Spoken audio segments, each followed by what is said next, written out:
Hello everyone, आप लोगों का बहुत बहुत स्वागत है my YouTube channel Naimuddin law classes पर। और हम लोग भारतीय न्याय संहिता 2023 पढ़ रहे हैं। आज हम भारतीय न्याय संहिता 2023 की सबसे महत्वपूर्ण धारा 38 यानी 38 पर आ गए हैं।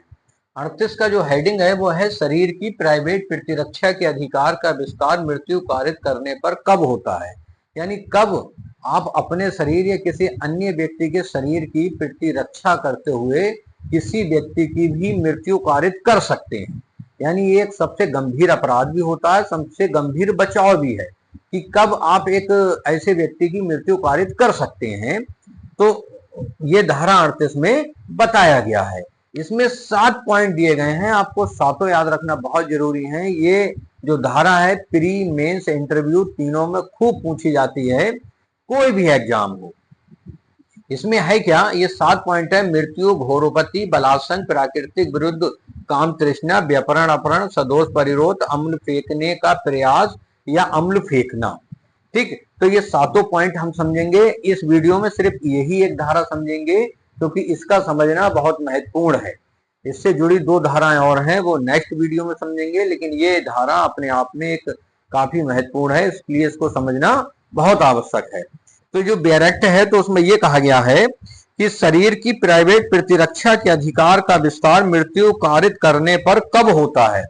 तो कहा गया शरीर की प्राइवेट प्रतिरक्षा के अधिकार का विस्तार पूर्ववर्ती अंतिम धारा 37 में वर्णित निर्बंधों के अधीन रहते हुए हमलावर की स्वेच्छा मृत्यु कारित करने या कोई अन्य अपहानि कारित करने तक है, यदि वह अपराध जिसके कारण ऐसे अधिकार के प्रयोग का अवसर आता है अत्यंत पश्चात प्रगणित भांतियों में से किसी भी भांति का है।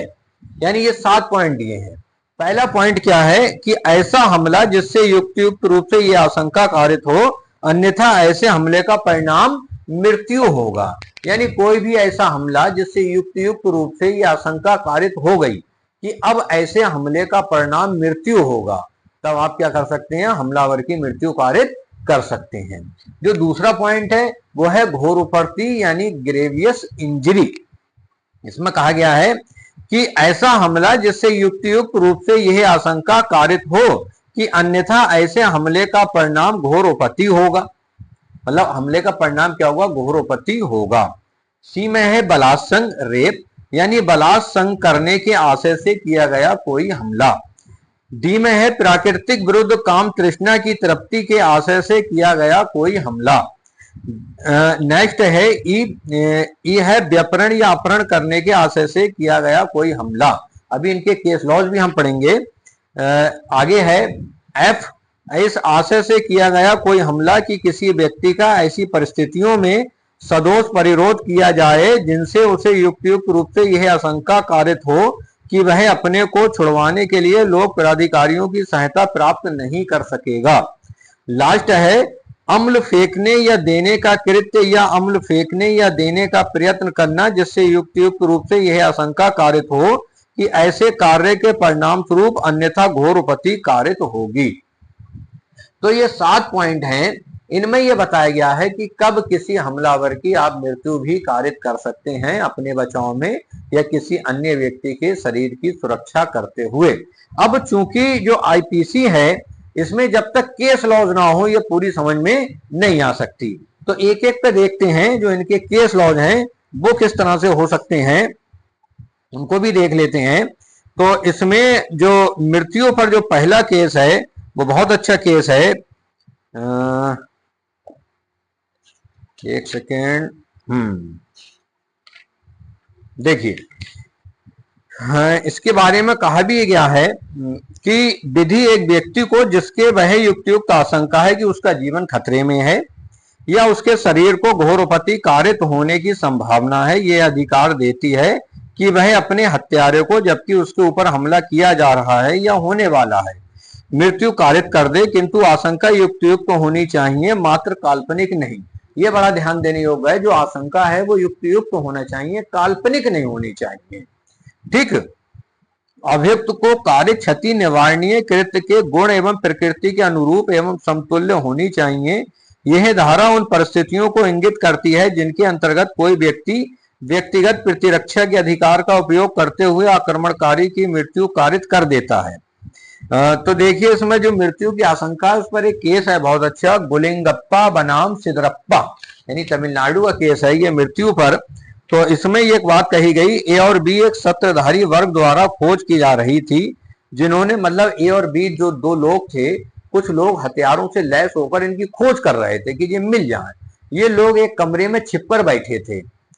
एक व्यक्ति टार्च लेकर उन तक पहुंच गया, इन दोनों ने उस व्यक्ति को मार दिया।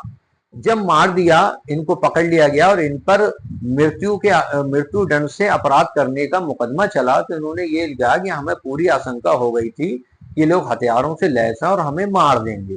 तो इसमें फिर इनको छूट प्राप्त करी गई और धारा 38 का जो पुरानी आईपीसी थी उसमें धारा 100 थी ये, तो उसका बचाव दिया गया। तो उसमें ये माना गया कि हाँ भाई युक्त आशंका थी और इन्हें बचाव मिलना चाहिए। ठीक, दूसरा जो केस है वो बड़ा अच्छा केस है घोरपति पर। शिव परसन सिंह बनाम उत्तर प्रदेश राज्य, ये देख सकते हैं आप, शिव परसन सिंह बनाम उत्तर प्रदेश राज्य, घोरपति पर केस है। इसमें यह था कि एक व्यक्ति ने सोते हुए लोगों पर ट्रक चला दिया था और ट्रक लेके भागने लगा। कुछ लोगों ने ट्रक रोकने का इशारा करा, इन्होंने उस पर भी चढ़ा दिया।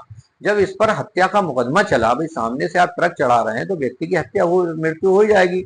जब इस पर हत्या का मुकदमा चला तो इन्होंने कहा कि मुझे ये आशंका थी और अक्सर ऐसा हुआ है कि ट्रकों से एक्सीडेंट हो जाते हैं, फिर उन्हें बहुत मारा पीटा जाता है, तो मुझे घोरपति की आशंका थी। लेकिन न्यायालय ने यह माना कि इतनी आशंका मतलब आपको ट्रक रोकना चाहिए था और ये आशंका आपकी नहीं मानी जाएगी। क्या पता वो किस लिए रोक रहे थे, मतलब ये एक संभावना थी लेकिन पूरी संभावना नहीं थी और फिर उसे आपराधिक मानववध का दोषी माना गया। ठीक, तो ये घोरपति पर केस था। एक बहुत अच्छा केस है बलासंग पर।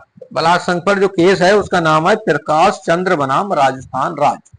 बिल्कुल आप केस को ध्यान से भी सुना करें, प्रकाश चंद्र बनाम राजस्थान राज्य,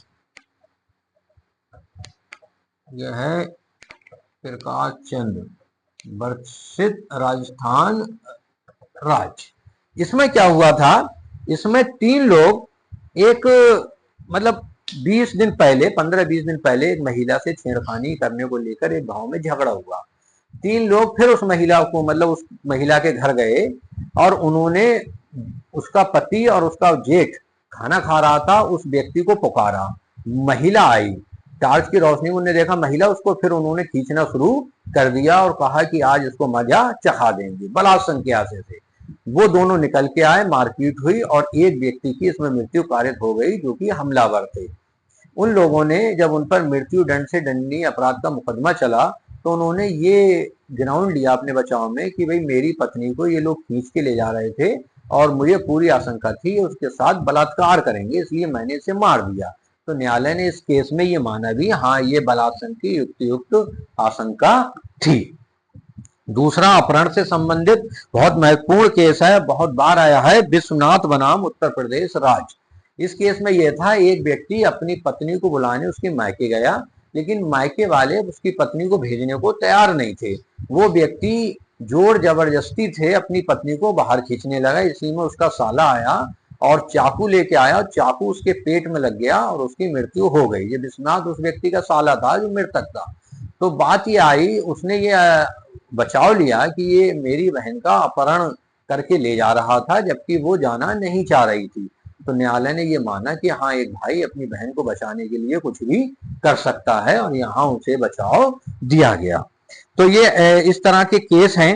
और आखिरी जो केस है वो सदोष परिरोध पर है, धर्मेंद्र बनाम हिमाचल प्रदेश राज्य का, कि इस मामले में यह अभी निर्धारित किया गया कि व्यक्तिगत प्रतिरक्षा के अधिकार को सिद्ध करने का दायित्व उतना महत्वपूर्ण नहीं है जितना अभियोजन द्वारा अपने पक्ष कथन को सिद्ध करने का होता है। जहां तथ्यों और परिस्थितियों से प्रतिरक्षा के पक्ष में अधिक संभाव्यताओं का झुकाव होता है, वहां आत्मरक्षा के मामले को साबित करने के सबूत का निर्वहन करना ही पर्याप्त है। तो फिर लास्ट में यह है अम्ल फेंकने या फेंकने का प्रयत्न। अब कोई व्यक्ति अगर तेजाबी हमला करता है, तेजाब पिलाता है या प्रयत्न भी करता है, तब भी आप उसकी मृत्यु कारित कर सकते हैं। अच्छा, इसमें एक बात हमेशा याद रखना, ये इसमें कि इसका बचाव, कि ऐसा हमला था, ये सिद्ध करने का भार होता है अभियुक्त पर। भाई वो तो व्यक्ति ये कहेगा कि ऐसा हमला नहीं था, प्रोसिक्यूशन तो ये जो अभियुक्त है वो ये कहेगा कि ऐसा हमला था, ये सिद्ध करने का भारी अभियुक्त पर होता है। तो धारा 38 बहुत महत्वपूर्ण है, इसको ध्यान से पढ़िए, डायरेक्ट में पढ़िए। कोई चीज समझ में नहीं आई हो तो कमेंट बॉक्स में जरूर पूछिए। धन्यवाद।